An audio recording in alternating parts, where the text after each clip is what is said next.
What exactly is DRM? Is it digital rights management, digital roaming mojo, or the dreaded royalty manipulation? Actually, it's sort of all three. Before we had computers and people bought music over the internet, record companies, retailers, and publishers all hired accountants. And the accountants would sit there with their calculators counting unit after unit after unit to figure out how many sales were made. But then along came the internet.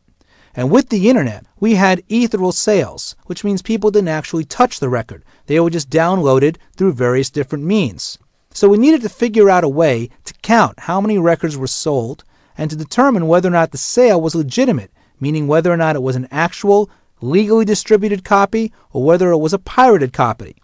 DRM is really just a program. There are several different types, but essentially what it boils down to is a little man with an abacus counting. That's all it is. It's a counter. When you subscribe to Yahoo, you download a program into your computer.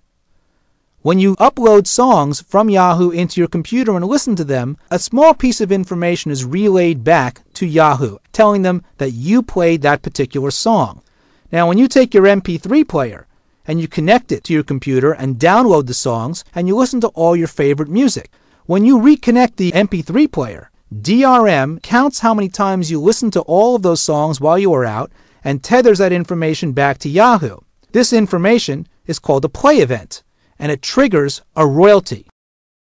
Groups like Yahoo, Rhapsody, Napster, Google, and Amazon all take these thousands upon millions of 1/100ths of a cent, and they pay a company called Sound Exchange, which in turn pays labels and the artist.